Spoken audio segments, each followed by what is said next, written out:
Hello, my name is Chloe. 2 months ago, my husband told me he was taking me to a retreat to help my recovery. Instead, he left me in the woods, alone, in the cold, unable to walk, and unaware someone had been watching him the entire time. But that wasn't the worst part. The worst part came after. When I returned home, they acted surprised. My sister smiled like nothing happened. My mother offered tea, and my husband, he called me unstable. He'd already taken my name off the business.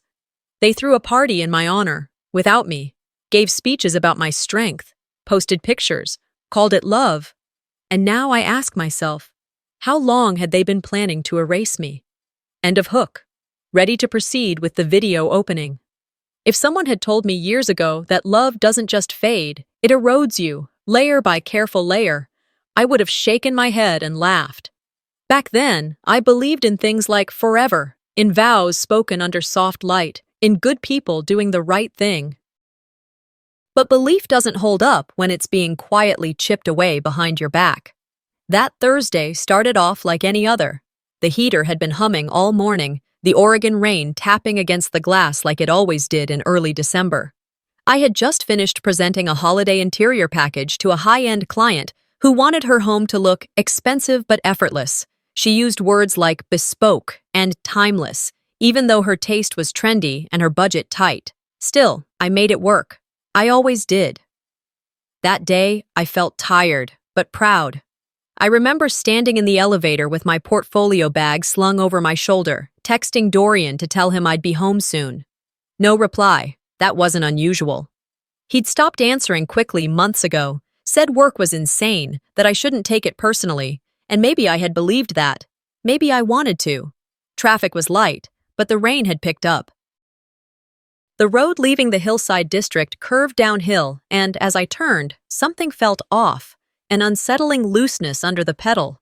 I tapped the brakes, but they didn't catch. I pressed harder. Nothing. My SUV lurched. I remember a blur of headlights, then trees. A jolt, a sound like metal folding in on itself, and then nothing. Just the taste of blood and the sound of my own breathing. Shallow, panicked, sharp. When I came to, there was too much light. Harsh, sterile light. Machines beeped rhythmically around me. The smell of antiseptic punched through the fog in my head. My body refused to move. "Mrs. Baines, can you hear me?" A nurse's voice asked gently. I couldn't speak. I blinked. I was still alive, but not intact. Later that day, the doctor explained with a kind of detached clarity that I would never walk again. Spinal cord damage, permanent. I stared at his lips, nodding like I understood, like I wasn't shattering inside. Dorian arrived late that evening. He looked clean, composed, not like someone who'd been worried sick. He kissed my forehead, said something about traffic, about meetings, about how strong I was. His words were polished. I didn't recognize the man behind them. In the days that followed, silence filled the gaps that used to be comfort. He sat with me, yes, but always on his phone. I caught him scrolling while I was being catheterized. Still, I stayed quiet. I told myself he was processing it in his own way. It was day 4 when I asked Vera, my sister, the practical one, to grab the memory card from the new security camera I'd installed in the living room, just to check on the house. She brushed it off, said it wasn't important right now. But something in her tone, it wasn't concern, it was avoidance. So I waited until my night nurse was on break and asked the evening caregiver, a young woman named Sasha, to help me connect my iPad to the cloud storage. She did. And that's when the floor fell out from under me. The footage showed Dorian unlocking the front door. He looked casual, like he belonged there. Behind him, a woman, tall, dark hair, younger. She was laughing as she stepped over the threshold into the home I designed, the one I furnished, the one I thought we were building together. I watched as she curled onto the sectional couch, the one I'd spent weeks choosing the fabric for. I watched as he handed her a glass of wine. They kissed like they were alone in the world. It was the day after my accident. I paused the video. I could barely breathe, but I didn't scream. I didn't throw the iPad.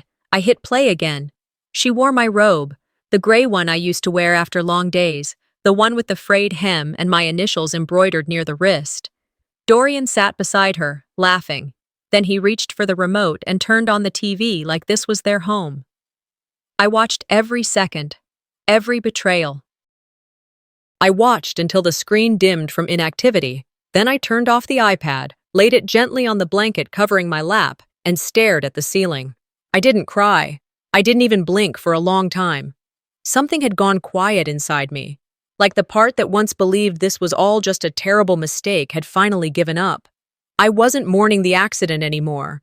I was mourning the version of me who believed I was loved unconditionally. That night, while the hospital hummed around me, I lay motionless, not because I couldn't move, but because I no longer had the will to. I thought the accident changed everything. I was wrong. It only revealed what was always there. There was a moment, sometime around my second week at the rehab center, when the silence became heavier than the pain. The ache in my spine was constant, but manageable. What weighed more, what pressed into me like the edge of a dull knife, was the quiet. The kind of quiet that follows you even when machines beep and nurses shuffle past your door. That silence wasn't medical, it was personal. Dorian had come by twice, once with flowers he didn't pick, once with an excuse he didn't bother to dress up. Things are moving fast at work, you'd be proud of what I'm keeping afloat. No kiss on the forehead that time, no warmth in his voice either. I noticed how he didn't mention clients by name anymore, didn't ask how I felt about the firm's direction. I built that company, every wall color, every desk layout, every branding decision. He used to call me the heart behind the blueprint. Now, I was just the patient he scheduled between meetings. I didn't push, I waited. That's something you learn quickly when your legs don't move anymore. Patience, observation, let them speak enough, and they'll tell you who they really are. On a gray Tuesday afternoon, a white envelope arrived from the bank where we kept our business accounts. Inside was a form, impersonal, bureaucratic, confirming a change of authorized signer. I stared at the words for a solid minute before reading the rest. It was official. I was no longer an owner of Baines Griggs Interiors. My name had been replaced. Vera's was now listed as the chief financial officer. My sister, the one who said she was just helping with bookkeeping while I healed. My hands trembled, not from the nerve damage, but from something else, an emotional recoil I wasn't prepared for. I tried calling Dorian, straight to voicemail. I called again. This time it rang 3 times before cutting out. Then I called Vera. She answered on the first try with that breezy tone she reserved for Instagram lives and shallow sympathy. "Chloe! Hey, I meant to call you yesterday. You wouldn't believe how busy it's been. Things are just wild. But everything's under control, okay?" I didn't ask her anything yet. I let her talk. "And look, the title stuff, it's just temporary. Dorian and I figured we'd keep the business operational while you focus on rehab. You wouldn't want clients to think the firm is flailing, right?" Flailing, like I was dead weight. "You removed me from my own company," I said calmly. "Technically, the board approved it," she replied. "And, I mean, your mental state, don't take this the wrong way, it's been delicate. We just didn't want to overload you." There it was, that word, delicate, not strong, not strategic, just breakable. That night, I sat up in bed longer than usual. My legs tingled with phantom sensation. I knew they wouldn't move, but I still imagined putting my feet on the floor and marching into my office like I used to. The mental image was cruel, but it kept me awake, kept me from drifting into the kind of sadness that makes you forget how to fight. A few days later, Sasha, my afternoon nurse, helped me pull up my iPad. I needed a distraction. That's what I told myself anyway, but the truth, I was looking for something, some thread of connection. Instead, I found the party. It popped up on social media. A friend had tagged Dorian in a post. "So proud of this amazing family for sticking together during hard times. Chloe would be so proud." The pictures loaded slowly on the hospital Wi-Fi. The first was of Dorian smiling at a podium, flanked by Vera and Callista, the same woman I'd seen in the footage from our living room. My robe, my husband, My sister. There was a banner behind them, celebrating strength, a tribute to Chloe Baines. I wasn't there. I scrolled through more images. My mother, Isolde, holding a microphone, Callista cutting a cake, Vera handing out branded candles as party favors. They turned my recovery into a public relations stunt, and they did it without telling me. Not a call, not a message, nothing. I lay back in the bed, the screen still lit beside me. I didn't cry. Not right then. And I felt something worse. I felt like I had died, and they were hosting a memorial with free hors d'oeuvres and inspirational quotes. That night, I opened the drawer beside me and pulled out a hospital notepad. With a pen that barely fit between my fingers, I wrote 3 words at the top of the page, everything they took. Below that, I made a list. My name, my company, my image, my voice, my place in the family, my dignity. I paused at the last line. My hand hovered. Then quietly, I wrote, me. I stared at the list, then folded the paper carefully and placed it under my pillow. A strange sense of calm washed over me. Not peace, but clarity. They thought I was too weak to notice, too broken to care. That was their first mistake. Their second would come later. They erased me, not with violence, but with smiles, charity, and nice dresses. But I remember everything. The morning after the social media party post, the air in my room felt heavier, even though the windows were cracked open and the scent of rain drifted in from the parking lot. I'd stayed up most of the night, not crying, not angry, just thinking, a quiet kind of thinking, the kind you do when everything in your life has been rewritten and you're the only one left who remembers the original script. I asked Sasha to help me pull together some medical documents for my insurance renewal. She gave me a puzzled look, but agreed, telling me she'd get the attending nurse to print out what I needed from the record system. A couple hours later, a young administrator, maybe mid-20s, crisp scrubs, polite smile, came in holding a folder. "I'm so sorry, Mrs. Baines," he said, not meeting my eyes. "It looks like your husband already requested all psychiatric evaluations and medical notes. We've been instructed to forward everything to his office." I blinked. "Psychiatric evaluations?" He fidgeted. "I don't really know the full scope, ma'am, just what's noted in the access log. I can check with my supervisor." "No," I said, sharper than I meant to. "I'll follow up myself." He nodded and left, closing the door behind him. I stared down at my hands. My fingers had regained more strength. Occupational therapy was helping, but in that moment, they trembled slightly. Not from fatigue, from something darker. Dorian had requested psychiatric evaluations. For me. I didn't remember ever meeting with a psychologist, let alone consenting to any formal assessment. Later that afternoon, when Sasha was helping me review my medical portal online, I found the entry. One PDF. I opened it. There it was, in clinical font. Patient presents symptoms consistent with major depressive disorder, compounded by reactive paranoia, episodes of emotional instability, and apparent cognitive disassociation. It was signed by Dr. Adam Keller, Ph.D., a name I'd never heard in my life. At the top, it read, "Submitted by legal proxy, Mr. Dorian Griggs, spouse and caretaker. Legal proxy. As if I were mentally unfit, as if I'd already been ruled incapable of deciding things for myself. For a moment, I didn't move. I felt like I was floating outside my body, watching someone else's life crumble. It took me about 15 minutes to calm my breathing enough to call Vera. She picked up on the second ring. "Hey, Chloe. How's your pain today?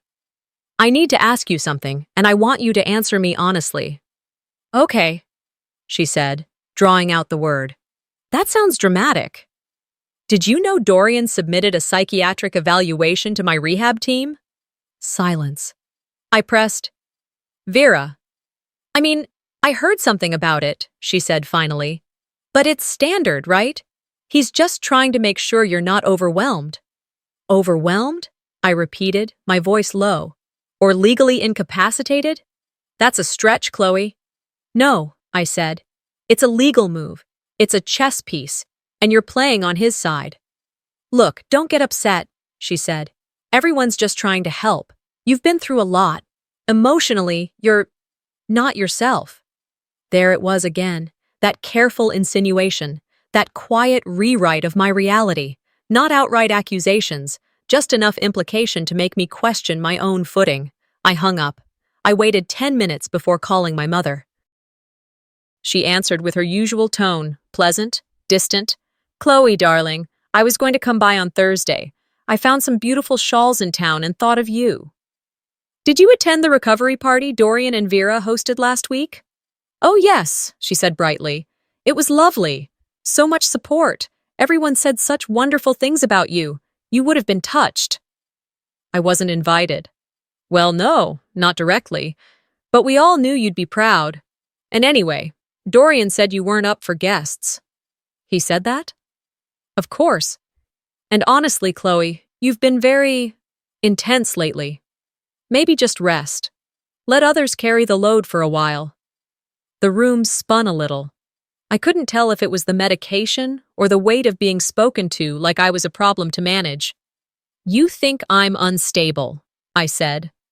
"I think you've been through trauma," she replied smoothly. "And Dorian is doing his best. He's been very composed." "Composed," I echoed. "Right. I know this isn't easy. But don't turn this into a witch hunt. Try to be gracious. You're still alive. That's what matters." Still alive, as if that was the prize, as if surviving what they'd done should have been enough. I didn't argue. I didn't defend myself. I thanked her for the call and hung up. Then I turned to the notepad again, the same one where I'd written everything they took. I flipped to the next page. With slow, deliberate strokes, I wrote a new title, "They're Rewriting Me." And underneath it, I started documenting dates, names, emails, odd things Dorian had said. The nurse names, Vera's tone, the specific line my mother used. This wasn't going to be for anyone else, not yet. But I needed a version of my story that couldn't be diluted, twisted, or thrown back at me like a mirror made of smoke. That night, after the last round of medication, I propped my phone on a pillow, opened the voice memos app, and hit record. "My name is Chloe Baines," I began. "I was in a car accident 6 weeks ago. Since then, my husband has removed me from my company, orchestrated a false diagnosis to limit my legal rights, and constructed a narrative in which I am emotionally unstable. I have never met Dr. Adam Keller. I have never agreed to be evaluated, and I am not delusional." I paused, collecting myself. "If they say I'm paranoid," I continued, "then I need to create a record of what they're doing. If they say I'm emotional, I need to show clarity. If they try to erase me, I need to leave something behind that proves I was never the problem." I saved the file, then made a second copy, and a third. I uploaded them to my private cloud account, set to private. No one else would hear them yet, but they existed. I sat back in bed, exhausted but calm. They wanted a version of me that stayed quiet, nodded, let things slide. They wanted to call that strength. They were wrong. I let them tell my story for too long. They wrote me off. But from this point on, I write everything. I woke up that morning with a strange kind of clarity, the kind that doesn't come from a good night's rest, but from the unsettling stillness that follows a decision you didn't know you already made. Dorian had been distant lately, distant in a rehearsed way, like a man playing his part in a role he no longer respected but wasn't ready to abandon outright. And yet, something in the way he carried my overnight bag down the hallway told me he had already let go of me. What remained was just logistics. "We're getting out of the city for a bit," he said, as he helped me into the front seat of his SUV. "I found a cabin up near the mountain. Quiet, secluded. Thought it might help your nerves." Nerves. He said it like I was a frayed wire sparking behind a wall, dangerous only if noticed. I nodded. I didn't argue, not because I agreed, but because I knew this wasn't a request. Whatever he had planned, it was already in motion. The drive was longer than I expected, 2.5 hours of winding roads and sparse conversation. The sky shifted from gray to slate, with streaks of blue trying their best to cut through the weight of winter clouds. He played a podcast about business trends, something impersonal, a wall of noise to keep real dialogue at bay. When we finally turned off the main highway, the road narrowed into gravel, then dirt. I looked out the window, watching the trees close in around us, the evergreens bending slightly with wind and age. There was no reception on my phone, not that I had it. He'd told me to leave the tech behind so I could focus on my recovery. He even packed my bag for me, which I let him do because, truthfully, I wanted to see what he thought I'd need. Turns out, not much. The cabin appeared suddenly, around a sharp bend, like something pulled out of a forgotten postcard. It was small, dark wood, nestled beside a clearing that looked too open for comfort. There was no car parked nearby, no light in the windows, just that eerie, untouched stillness you only find in places people leave behind. He parked, got out, and moved around to the back. "You can wait here," he said, pulling my wheelchair from the trunk. I waited, watching him set it up, watching how efficient he was. No wasted movement, no hesitation, like he'd done this before, like this wasn't new to him. He opened my door and offered a hand. I didn't take it. Instead, I shifted slowly, deliberately, onto the chair. My arms had grown stronger in rehab, though he hadn't noticed, or maybe pretended not to. As soon as I was seated, he reached behind me, grabbed a small duffel, and placed it in my lap. "Inside, there's water, a blanket, flashlight. You'll be fine." I looked up at him, unsure whether I'd misheard. "What?" My voice came out hoarse. He didn't respond. Instead, he rolled the chair forward, off the edge of the gravel, toward the uneven dirt. "Dorian!" Before I could finish, he stopped abruptly. The front wheels caught on a root, and in one careless motion, he pushed the chair forward hard enough to tip it. My body pitched sideways, landing hard against the cold earth. Pain shot through my hip. My hands flailed, trying to find ground, but the terrain was jagged, covered in pine needles and damp moss. He stood there for a second, staring down at me. I searched his face for regret, for fear, for anything human. "I'm done, Chloe," he said flatly. "This is more than I signed up for. This was never the plan." He turned, walked back to the car, and drove away. Just like that. No dramatic exit, no yelling, just the sound of tires crunching over gravel and then nothing. Silence. I lay there, stunned. My arms scraped, my left side aching from the fall. I tried to push up, but the uneven ground made it impossible. My wheelchair lay on its side, a few feet away, one wheel still spinning lazily. The cold settled in quickly, the kind of cold that seeps through fabric and bone.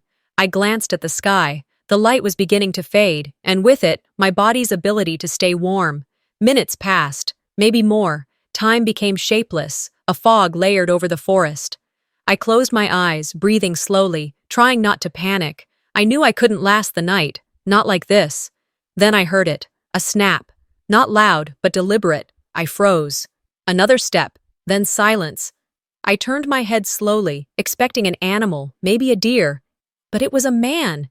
He stepped from between the trees, tall and lean, a flashlight in one hand, a phone in the other. He didn't rush toward me. He just stood there, like he wasn't sure I was real. I squinted, trying to focus on his face. "Chloe?" His voice was quiet, but unmistakable. It's Thatcher." It took me a second to place the name. Then it came flooding back. Thatcher Cole. A veteran I'd helped years ago when we ran a community design project for disabled housing. He had a quiet energy, like someone who didn't need to say much to be taken seriously. He crouched down beside me. "I saw what happened," he said. "All of it. I've got it on video." I didn't know what to say. My throat tightened. "I'm getting you out of here," he said. "Just hang on." He righted my chair with one hand, the other supporting my back as he lifted me gently. He moved like someone trained for this, careful, efficient, steady. The ride to his truck was short, but I felt every bump. He wrapped a blanket around my shoulders, handed me a bottle of water, and let me sit in silence while the engine warmed up. "Why were you out here?" I finally asked. "I've been staying in a cabin half a mile up," he said. "Off-grid, PTSD stuff. I come out here to think. Saw his car. Something felt wrong." I nodded, still shivering. "He tried to disappear you," he said. "But I saw, and now he's not getting away with it." As we drove away from the cabin, the trees closing behind us, I realized something. The forest didn't forget me. It sheltered the truth, and that truth had found its way back through someone I never expected. He left me thinking the forest would forget me, but the trees weren't the only ones watching. We didn't speak much on the drive back. Thatcher kept both hands on the wheel, eyes steady on the road, like he knew silence was the only language I could handle at that moment. I wasn't ready to ask questions, and he didn't push. Every few miles, I'd glance at him, trying to connect the man in front of me with the brief memory I had of him, shy, quiet, sitting at the back of a community design fundraiser I'd hosted 3 years ago. He had trouble holding a pen that night, his fingers stiff from nerve damage. I'd given him a small adaptive tool to help, and he thanked me like I'd handed him gold. Now he was the one reaching out a hand. He glanced at me near mile marker 46 and said, "When I saw him drive off and push you like that, I didn't hesitate. It was one of those moments. You don't ask why, you just move." I nodded, my voice too dry to respond. The pain in my hip was still a dull throb, but it was nothing compared to the searing burn behind my ribs. "I recorded everything," he added, quieter. "My phone's old, but it's clear enough." That got my attention. He pulled into a small roadside motel just off Highway 26. Nothing fancy, just one of those old motor-inn types with vending machines out front and faded paint on the doors. Room 12 had a view of the dumpster, but the heater worked and the Wi-Fi was passable. That was enough. He set me up in the bed gently, stacking pillows behind my back. "I don't have much, but I'll grab food from the diner across the street." "Thanks," I whispered. He paused at the door. "Chloe, you don't have to explain anything to me. Just rest. But when you're ready, I'll be here." I stayed awake long after he left, listening to the hum of the refrigerator and the occasional car driving by. That night, I didn't dream. I planned. By morning, I was ready. When Thatcher brought coffee and toast, I asked him for 2 things, a phone charger and a ride back into the city. He gave me a long look. "You sure?" "I'm not going to fight them from the shadows," I said. "Not anymore." He nodded, no further questions. Later that afternoon, after I'd eaten and pulled myself together, we drove back into Portland. It was dusk by the time we pulled onto my street. The familiar sidewalk, the trimmed hedges, I hadn't seen any of it since the day Dorian had packed me into the car with promises of peace and recovery. Now it looked unfamiliar, like a set I'd once acted on but hadn't visited since the show got canceled. "I'll wait in the truck," Thatcher said as he parked across the street. "No," I said, voice shaking just enough to pass for fear. "I need you." He walked me up the front steps, supporting my weight as if it was second nature. When I rang the bell, I let the tears brim, but not fall. Dorian opened the door in his favorite gray quarter zip, eyes wide. "Chloe?" "I didn't know where else to go," I said softly. "He left me, in the woods. Please, I need help." He stood there for a second too long. Then, "Come in." "Come inside." He barely glanced at Thatcher, who nodded and turned back toward the street. Inside, the house smelled like vanilla candles and lemon cleaner, the same curated scent I'd always hated. Dorian helped me to the couch and called for Vera, who appeared within seconds, trying hard to keep her face neutral. "What the hell happened?" she asked, like I owed her an explanation. "I'll explain later," I murmured. That night, after everyone had gone to bed, after the questions quieted and the noise of fake concern died down, I wheeled myself to the office. The books on the shelf were rearranged. A new family photo on the desk didn't include me. My name had been removed from the business plaque by the door. I didn't stop moving. Behind the framed watercolor by the window was the backup camera drive I'd installed myself. A hidden unit, small as a thumb drive. I popped it out, slipped it into my sock, and rolled back to the hallway as quietly as I'd entered. I didn't sleep. At 5:20 a.m., the house still dark, I left. No note, no farewell. Thatcher was parked 2 blocks away. As we pulled off, I didn't look back. Dorian would find my room empty within the hour. By lunchtime, I'd be missing again. Let them report it. Let them panic. I wasn't hiding. I was reclaiming. That afternoon, Thatcher helped me set up a laptop and transfer the footage he'd taken in the woods to 3 different cloud servers. I uploaded the camera archive as well, labeling each file with dates and cross-referencing names, not for flair, for court. "Anything else you want me to grab from the house?" Thatcher asked. "No," I said. "Everything worth saving is in here." I tapped the flash drive between my fingers. He gave a half smile. "I'm guessing this isn't going to stay quiet much longer." "It's not supposed to." That night, over canned soup and silence, I looked out the motel window, watching the cars blur beneath the streetlights.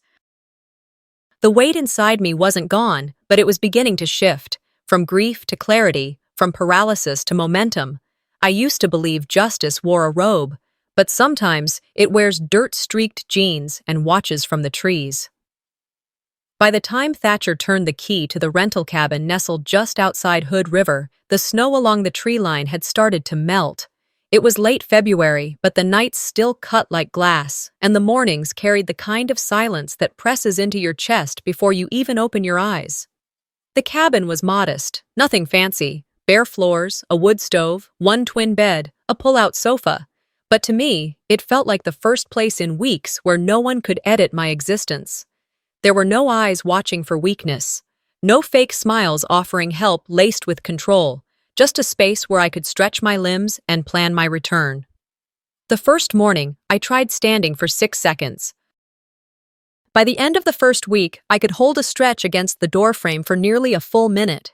Every evening, Thatcher would lay out a makeshift therapy schedule, half pulled from his own military rehab notes, half made up as we went. We'd stretch my legs with resistance bands using the bedposts. We'd roll tennis balls under my feet for circulation. I hated every minute of it. But I did it, because I wasn't training to walk away. I was training to stand in court. During the day, I worked on something else, documenting everything. I started from the beginning, day by day, betrayal by betrayal. I mapped it out like an architect reconstructing a home after a storm. The fake celebration, the medical reports, the forged removal from the company, the camera footage. Each piece got labeled, organized, and backed up 3 times. I called a civil rights nonprofit from a burner phone and asked questions under a fake name. I got connected to a lawyer who specialized in disability fraud. She never knew who I really was, not yet. On day 20, while reviewing old emails from the company archive I still had access to, something strange caught my eye. An invoice had been approved under my name, 2 weeks after I'd been officially removed from the board. It wasn't just my signature, it was my phrasing, my tone, the way I used ellipses when I wanted to soften a point, but I hadn't written it. Digging deeper, I found more. Approval forms, design notes, a staff memo titled, "From Chloe," all using an email that looked like mine, but it wasn't. The domain was off by 1 letter, Chloe, Baines, Biz. I traced the account activity through metadata. The IP address, Vera's work laptop. It was like standing in front of my own reflection, only to realize someone else was behind the glass, puppeting my every move. They hadn't just taken my name, they'd simulated me. I felt bile rise in my throat. This wasn't just betrayal, this was identity theft. That night, I stood in front of the small whiteboard Thatcher had bolted to the cabin wall. With a black marker, I wrote 3 words in block letters. "This is war." Then, underneath, I crossed it out and wrote, "This is law." Because I wasn't going to scream, I wasn't going to curse them out online or post a dramatic video crying in my car. I was going to build a legal case so airtight they'd suffocate under its weight. The next morning, I created a private shared drive and uploaded every piece of evidence. I labeled each file with the date, the source, and its relevance to either fraud, misrepresentation, or abuse. I encrypted it with a password no one would guess, one only I knew, because it came from the one part of my life they couldn't touch. The night my father taught me how to use a drill in our old garage, the password was his nickname for me. They didn't even remember he used to call me that. 2 days later, Thatcher walked in with a grocery bag and found me at the table, printing copies of the Gmail headers and saving screenshots. "You're quiet today," he said. "I found a fake email account impersonating me," I replied without looking up. Vera's computer. He let out a breath, then pulled out a chair across from me. Do you want me to say I'm surprised? No, I said. I want you to help me sue them. He gave a small nod. All right then. That night, I couldn't sleep. The wind tapped against the window in soft, irregular pulses. I lay on the pull-out sofa, staring at the ceiling beams, wondering how long they thought they could keep this up. How long had they expected me to play dead? I wasn't angry in the way people expect, throwing things, yelling, breaking dishes. I was angry like a cold engine revving up. The kind of anger that takes months to build and never stalls out. The kind that doesn't just aim to hurt, it aims to correct. The following day, I composed a formal letter to the lawyer I'd spoken to anonymously. I included copies of the email metadata, the IP logs, the transfer of company ownership, and the camera footage from the day Dorian left me in the forest. I signed it with my full name. At the bottom I wrote, I am no longer missing. I am preparing to return. After I sent the letter, I closed the laptop and stood up with the help of the armrest. My legs were shaky, but holding. I'm ready, I told Thatcher. Let's burn this whole thing to the ground. He didn't say anything right away, just nodded and reached for the burner phone. I spent years building a name they couldn't wait to steal. But now I had my steps back, and I was about to walk into their lies. The email came at 6:14 a.m., just before sunrise, while the sky was still the color of wet concrete and the world hadn't quite stirred. The subject line read only, You should hear what he says when you're not around. No sender name, just a Gmail account with too many numbers to be real. Thatcher was boiling water for coffee when I opened the attachment. It was an audio file, titled Board Call 01. I hesitated, headphones already in my lap. He glanced over. You okay? I'm about to find out, I murmured, then hit play. Static, then voices, familiar ones. Dorian's came through first, crisp and calm, the kind of tone he used when managing clients or playing the hero. Let's be clear, Chloe isn't coming back. Not in any functional capacity, and even if she did, the board would laugh her out of the room. A chuckle followed. Male. One of the junior partners, maybe. Then Callista's voice. She was never really comfortable leading, anyway. Some people are better as faces than as brains. My stomach dropped. Dorian again. We'll continue business as usual. The press will stay quiet. The money's stable. There's no upside to dragging her back into this. I paused the audio. For a few seconds, all I could hear was the water beginning to boil. Thatcher set down the kettle without a word. I stared at the laptop, then back at him. They're building a world without me, I said, my voice even. And they don't think I can burn it down. By noon, my attorney had confirmed the recording's authenticity. The voice match software aligned. The timestamp matched an internal company call held just 3 days earlier. She said, This isn't just bad PR. This is willful misrepresentation, defamation, and possibly breach of fiduciary duty. I smiled at that. Small. Measured. 2 days later, she connected me with someone else. A former schoolteacher named Mrs. Nora Temple, 78 years old, soft-spoken but razor-sharp. She lived less than half a mile from the cabin where Dorian left me. She called me, the attorney said. He parked in front of her house that day. I met Mrs. Temple at a small coffee shop near Hawthorne. She wore a red cardigan and orthopedic shoes and ordered chamomile tea with 2 honeys. When she saw me, she stood. Miss Baines, she said warmly. I thought you were gone for good. I was close, I replied. She pulled out her notepad and flipped it to a page with her own handwriting, neat cursive, time-stamped, dated. Your husband parked near my driveway. He got out, pulled a woman, presumably you, from the car, then wheeled her into the woods and left, alone. He was gone in under 4 minutes. I stared at her, stunned by the precision. I write things down, she said gently. Too many years as a teacher. Habits die hard. She was exactly what we needed, a neutral witness, no bias, no connection, just someone who'd seen too much to stay quiet.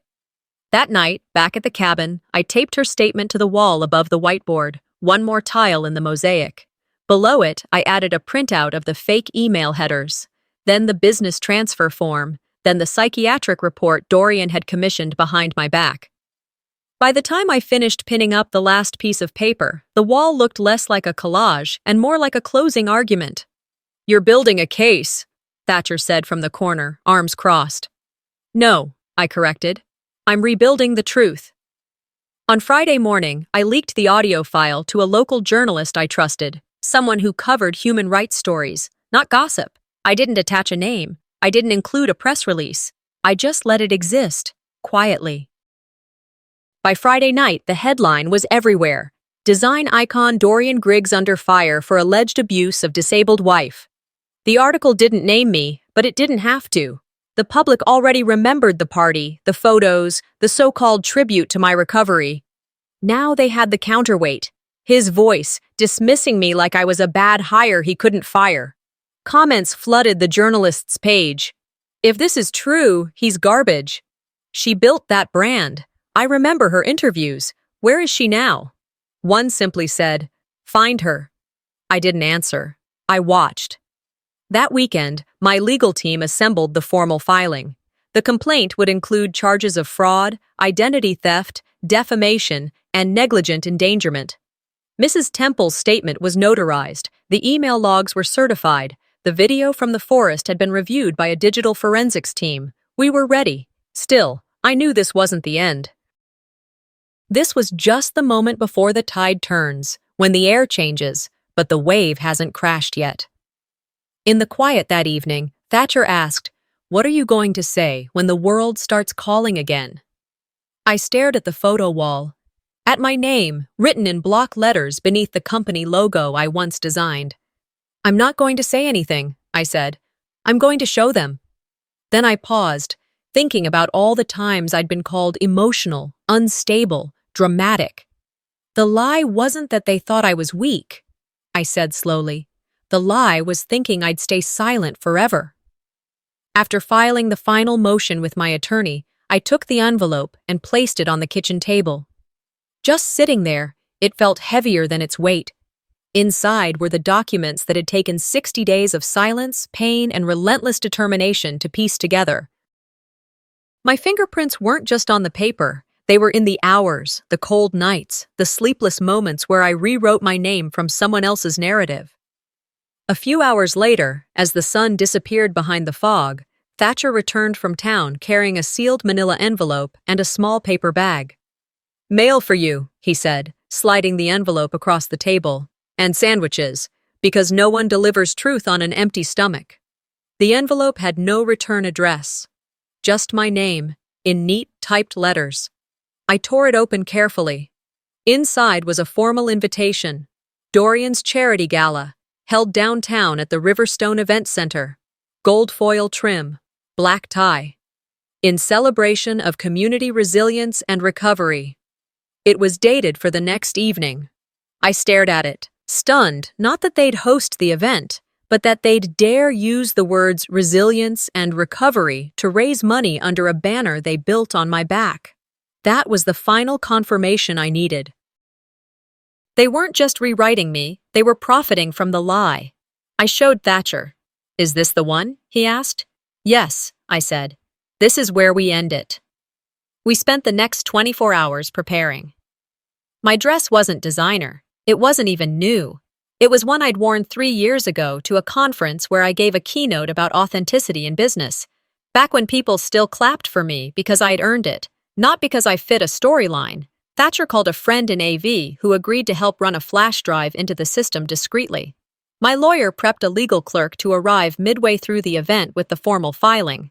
Everything was time-stamped, encrypted, printed, backed up, and sealed. And I memorized one sentence, just one, my opening line. The next evening, as guests trickled into the marble foyer of the Riverstone, I waited outside in the passenger seat of Thatcher's car. I watched them, Vera in a sleek navy gown, Callista holding a branded gift bag, Dorian greeting donors like a politician. He wore the suit I bought him for our anniversary. "Ready?" Thatcher asked. "No," I said honestly, "but let's do it anyway." He wheeled me to the entrance slowly. My legs could support a few minutes of standing, but I needed the chair for the surprise to work. I kept my head down until we were through the glass doors. Inside, the room glowed with candlelight and glass. A string quartet played softly in the corner. Waiters carried trays of champagne flutes. At the front of the hall, a large screen read, "Honoring the strength that moves us forward." Dorian stepped onto the stage and tapped the mic. "Tonight," he began, "we honor resilience. We celebrate the power of people who overcome the odds and the community that lifts them."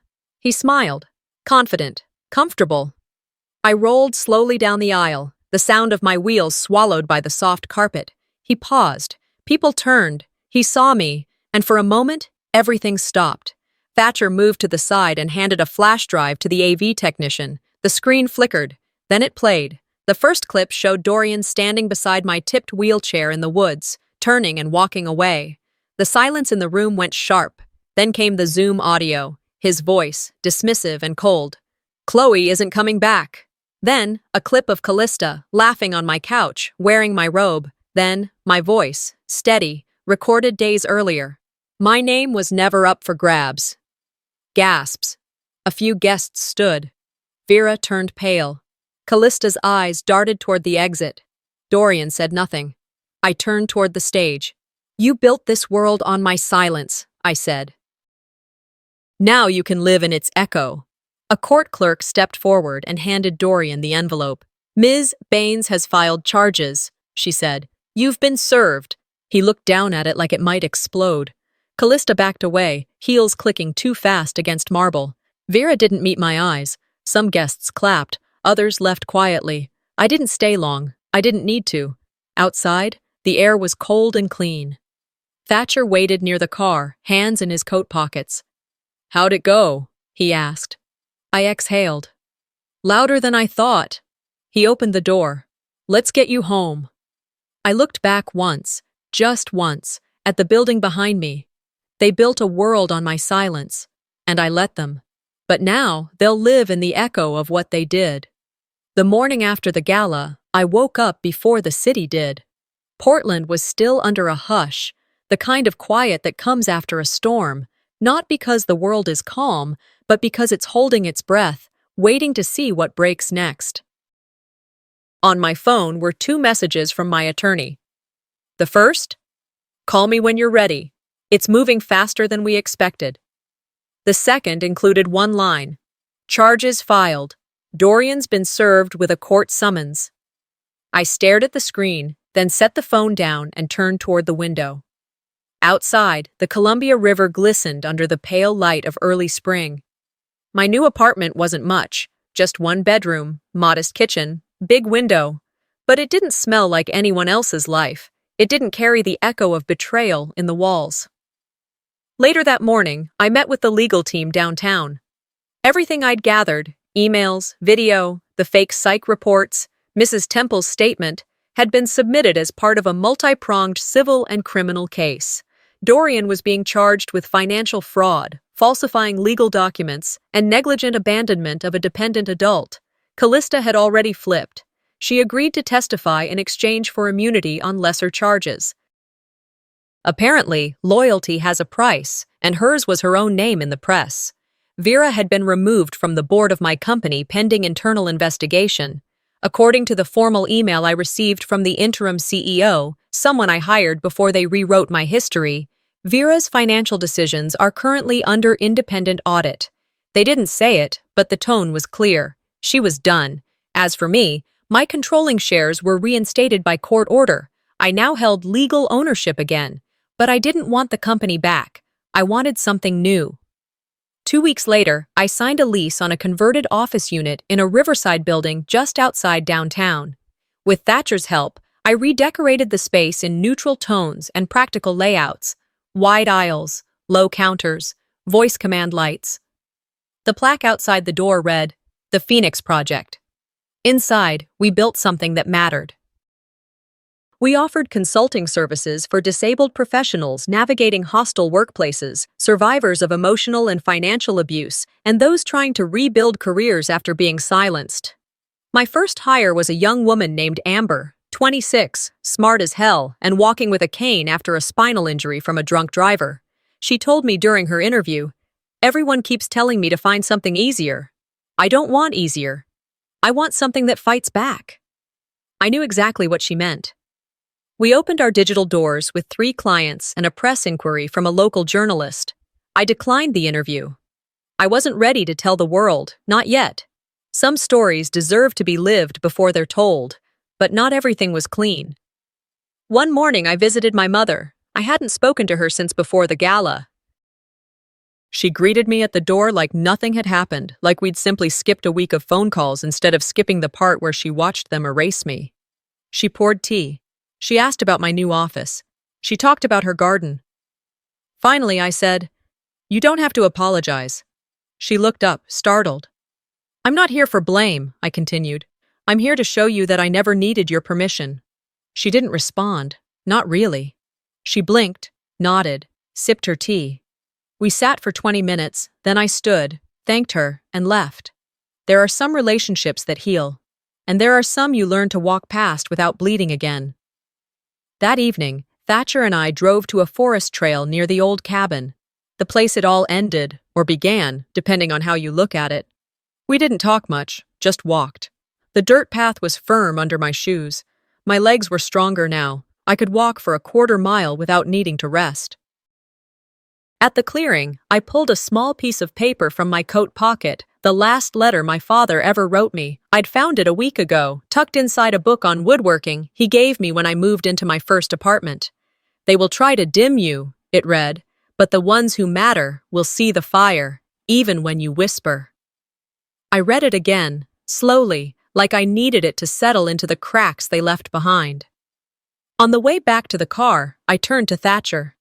"You ever wonder what would have happened if you hadn't been in the woods that day?" He didn't answer immediately. Then he said, "I don't wonder. I'm just glad I was." We drove home in silence.